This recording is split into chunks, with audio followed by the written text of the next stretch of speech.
Decent punk wood here. This would be good stuff for it, flint and steel. You char it, put it in a tin and char it. Anyway, morning, how's it going? Rick T here from Rick T Outdoor Adventures, and Billy's round here somewhere. Up at my wrist today, been up since early doors. It's just started drizzling a bit, it's just stopped now, but it's amazing, we're up at West Pennines.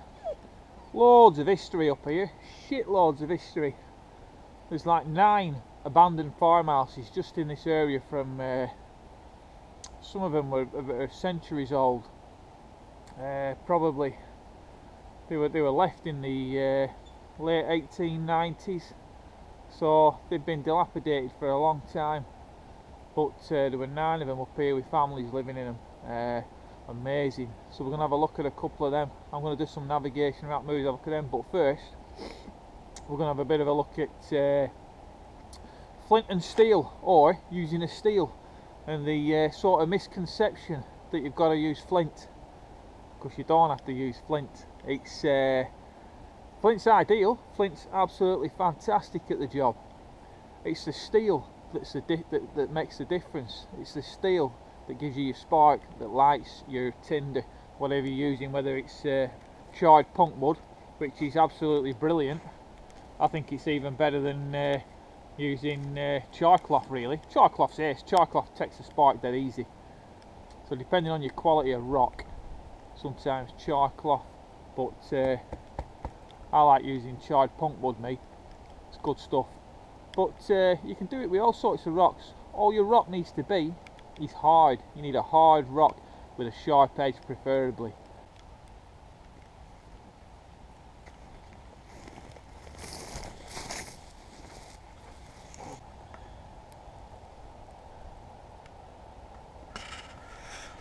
It's a little bugger hunting bloody birds down in heather. Aren't you, a little bugger? Huh? At least it bloody got away anyway. Hey Billy, you've got to admire a tree like this, haven't you?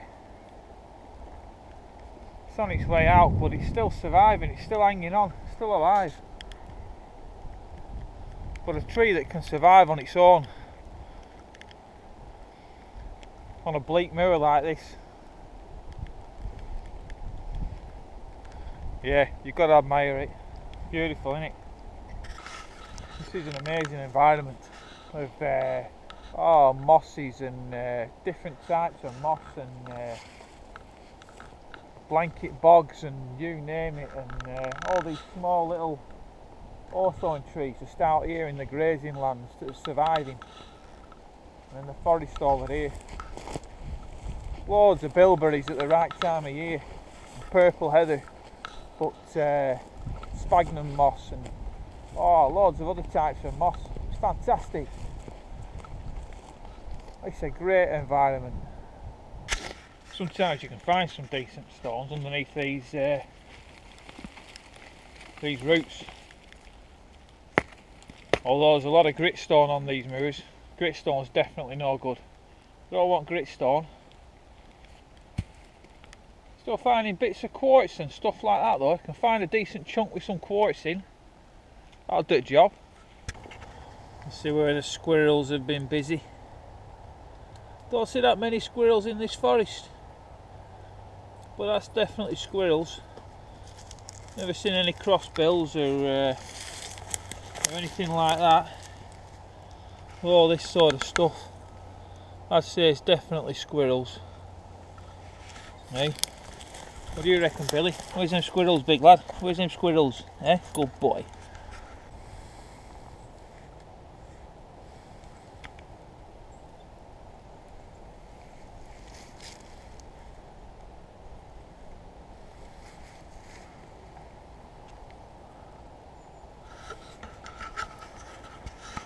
Loads and loads of evidence of animal activity around here.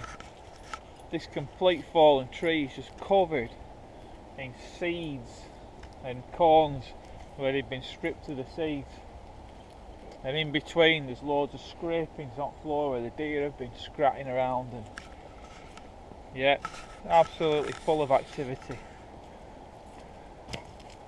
You can see on the trees where the deer have moved along on the trails, where the hooves have caught the trees on the way through and everything. Yeah. Get a bit of this while we're here.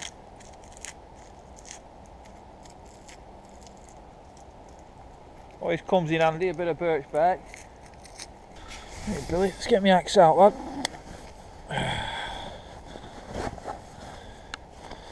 The waterproof kegs, probably need them in a bit. On top at moors, a couple of rocks that I've found. Shove them up there.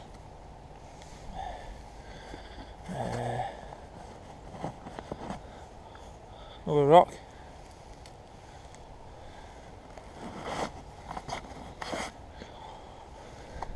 It's my steel. Get my axe out. Right, let's sort this out. Let's set it up. I'm cutting it. Splitting it down. Get the wood out of the centre. Well, these little bits are dryish. Dryish is not perfect though.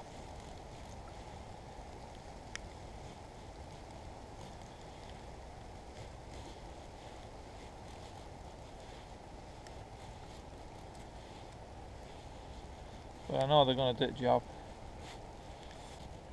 And what I've got here, I've only got a few sticks, but all I'm after doing is boiling a little bit of water. Right, so what we've got, we've got talking about flint and steel. You better keeping your saws as dry as you can as well, if you know what I mean. But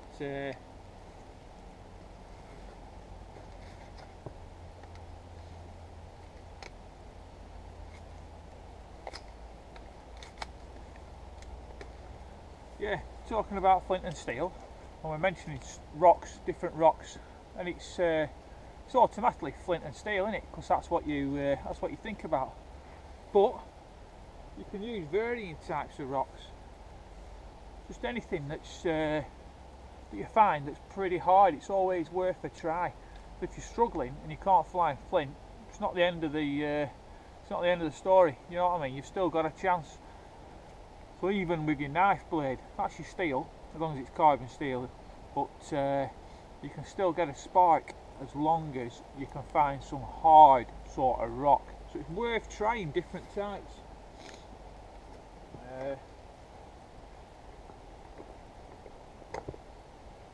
I've got a few here that are hard.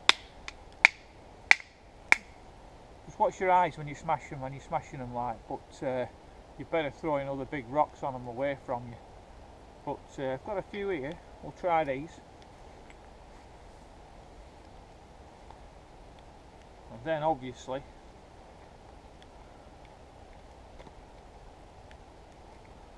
you've got your flint as well.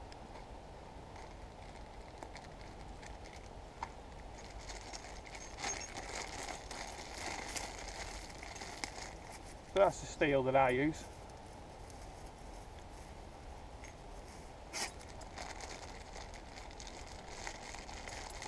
I've got a few bits of flint. There's a good little bit of flint there. Yeah.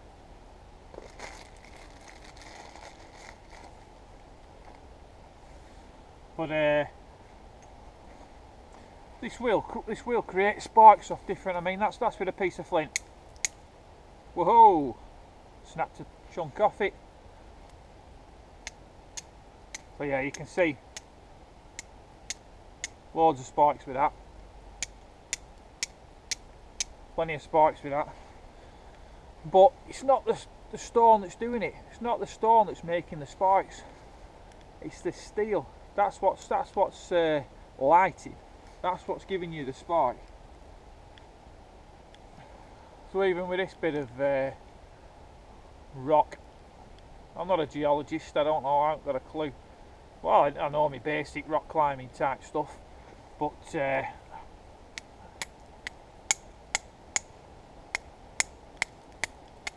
So I'm getting spikes off that.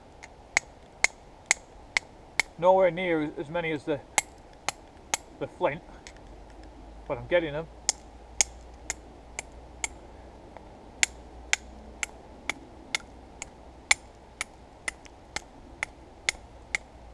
Not many.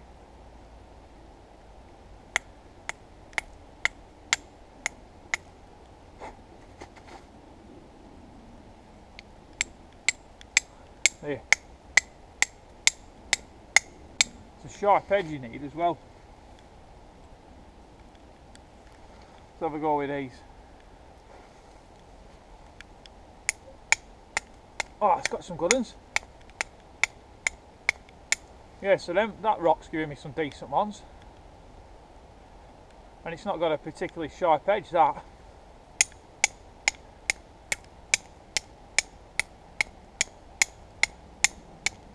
Give me some good spikes though.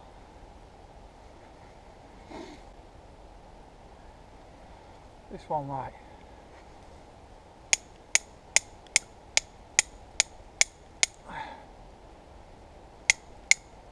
Yeah. Yeah. Get some off that rock as well. So, this is a real shit tin I got from a place, Military Mart. £1.60, it's a crock of shit. Yeah, don't buy these tins from Military Mart. First time I tried to, it's just like aluminium foil. You want a better one. First time I tried to make any char material in it, it just burnt an hole in the back of it. Decrepit. Yeah, rubbish. I managed to char my punk wood though, at least I got it done. But yeah, rubbish tins. So you better just, you need a decent tin. Because you don't want it to be dropping to bits every time you light put it in a fire. Billy! He's just buggered off again somewhere. He's got bored of waiting about. So yeah, let's see if we can light this using one of these rocks.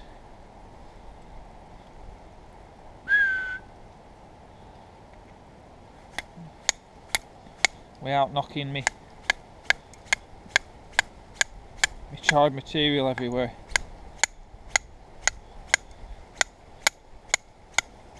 Ow. So it's not as easy when your hands are cold. My hands are cold now.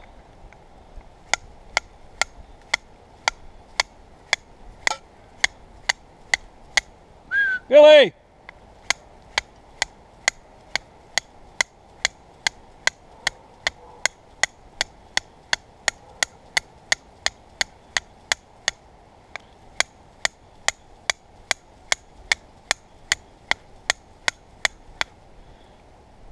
Try another side. Oops, some good spikes there.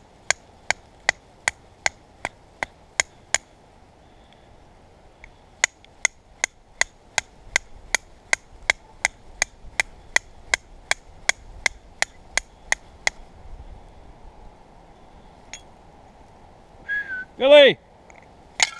Ah, you bastard! It happens. It happens quite a bit, really.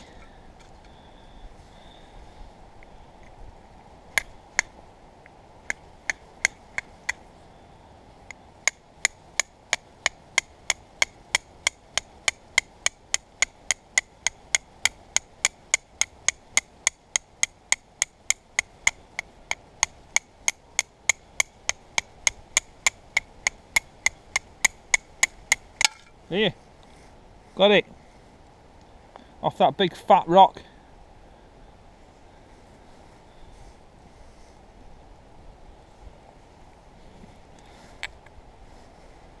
So we didn't even have to go for a piece of flint.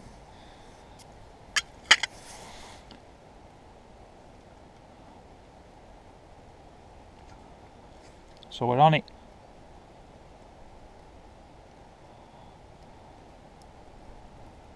Straight away. Now I've got a full box of chai now, so I can start spreading that about. Get another one lit.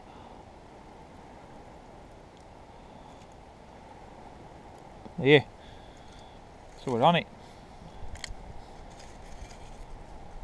That one's lit. I'm just saving a few of these other bits.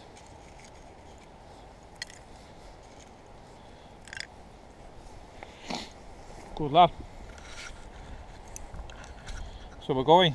We're ready to rock and roll. Get a bit of birch bark out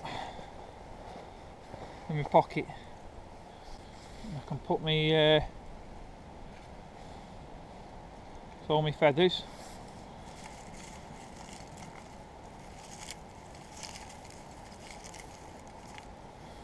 You can get all them on.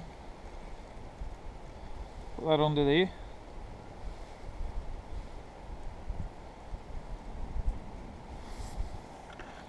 Sparking a fire up, we want a brew, don't we? Eh?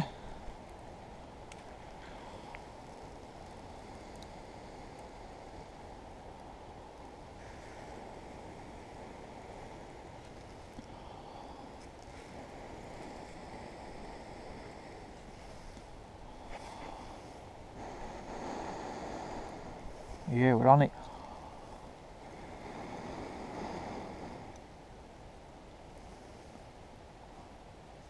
Yeah, we're burning. Wood's a bit wet. Getting there though.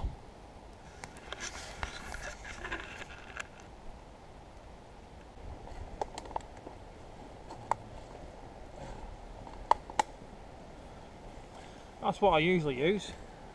Use that big out tin, which does the job. Better than that crappy little thing that's stopped working.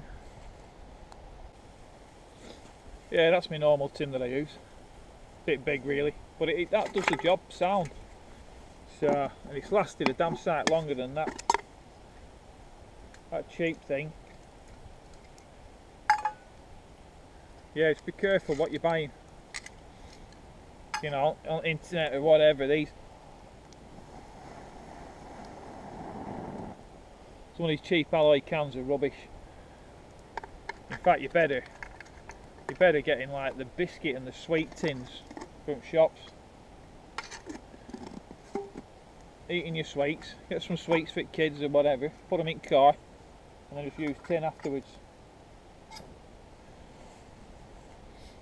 Unless you let me know in comments if you've got any tins from any good places that you can recommend. Let me know, because I'd like a decent a little tin. They're handy, the little tin. You can keep your fire kit in it as well, can't you? And what have you. Keep some bits in it. So let me know if you know any good ones.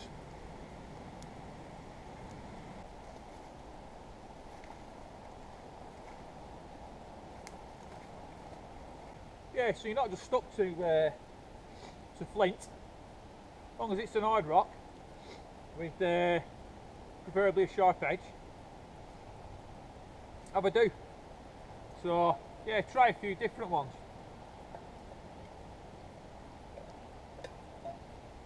Always worth a try. Makes it easier. You don't have to find flint, depending whereabouts in country you are. This is Calico Hall on West Pennines. Well, this would have been an old farmstead. A typical longhouse really. You can see the shape where the walls would have been. Running back that way. Probably vacated in the mid 1800s. But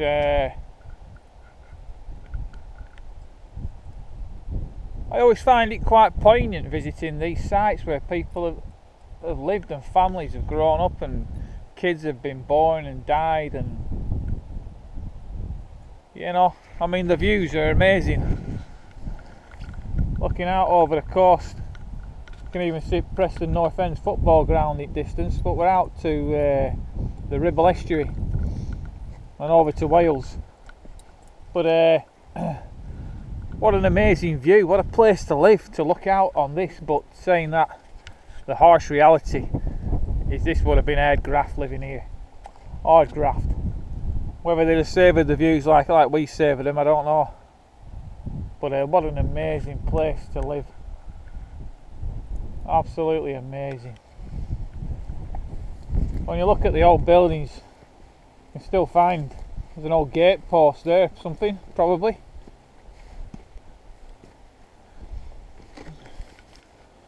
Or maybe a lintel or something.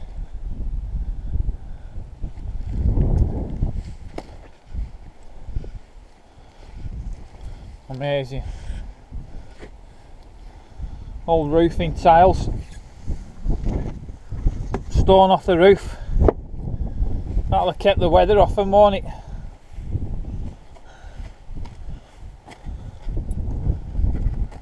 All these different rooms. And a lot of these buildings, well, they weren't on running water anyway, so they'd have all had wells. Amazing, isn't it? Down here you can see a row of mine shafts. I think these were trial mine shafts. There's 3 of them here, 2, 3. I think there's one in the dip where the gorges. But these would have been lead mines. Yeah, trial shafts for lead mining.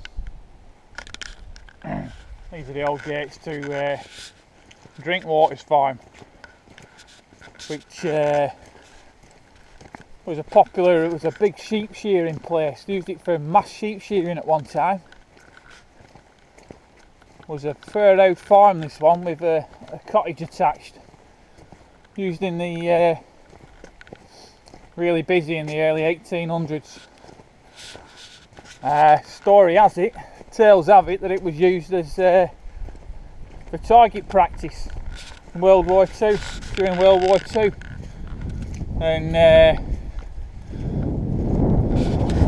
yeah, it's obviously been flattened, but what a great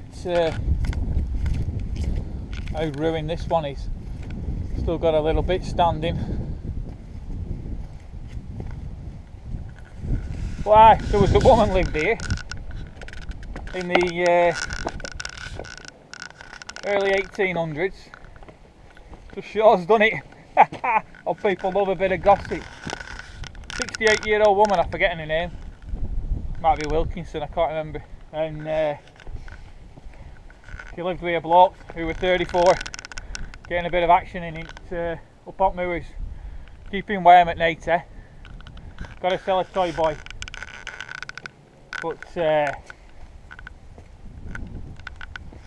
yeah, Drinkwaters Farm. Trees in the distance, you might not be able to see them at GoPro. There's another ruin of a farm. I think that was Great Hill Farm.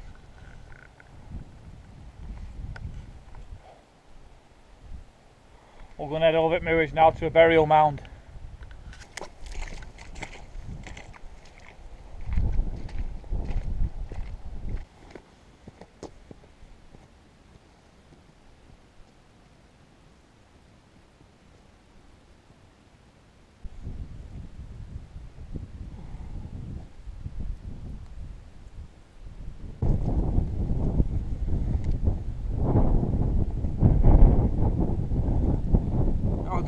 This is, well, some people think it's a glacial deposit. It's called Roundlow from West Pennine Moors, and some people think it's Neolithic from 2400 BC, which is a long time ago, from 2400 to 1500 BC. So they've left a bit of a window, but it's I reckon it's a burial mound where multiple graves are buried underneath a massive pile of rubble.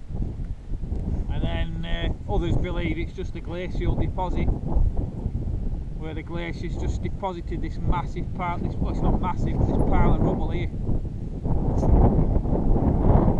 But it's a great spot in the middle of Moors, and whatever it is, it has an atmosphere about it.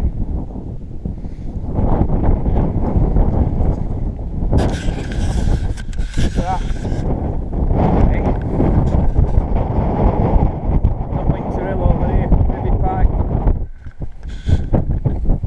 angles out mower.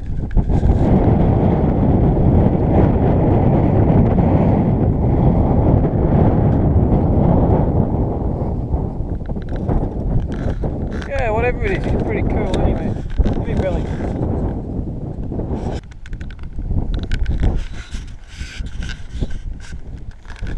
This is a spot called Devil's Ditch, and it's a Neolithic boundary in the middle of Moor. 1100 years old, they reckon. It's not that easy to make out, but this light, instead of light grasses as opposed to the heather and what have you, it follows this line. I mean, this patch is about 600 metres sort of long. In total you can follow it for about 1600 metres plus. Yeah, they reckon it was a Neolithic boundary. It's a ditch dug all the way along from like 1100 years ago, in between the sort of Bolton and Blackburn sort of areas.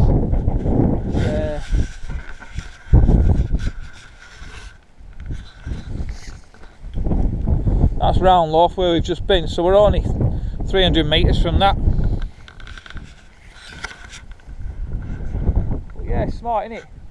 Anyway, thanks for joining us on our little jaunt into a bit of local history, and hope you've enjoyed it. Fantastic hot moors, isn't it? Love it. So yeah, it's been good, and hope you enjoyed a little bit about some traditional fire making. Yeah, and like I say, mix it up with them rocks. Don't have to be just flint, as long as it's rock, as long as it's hard and it's you can get some sharp edges ideally. Yeah, there's a good chance it'll work. So mix it up and try it. But yes, thanks for joining us anyway. Rick T Outdoors Adventure. Me and Billy up movies. He's back again, and you're a good lad, ain't you? He's loving it. But thanks for joining us. Look after yourselves and catch you again soon. Alright, see you later.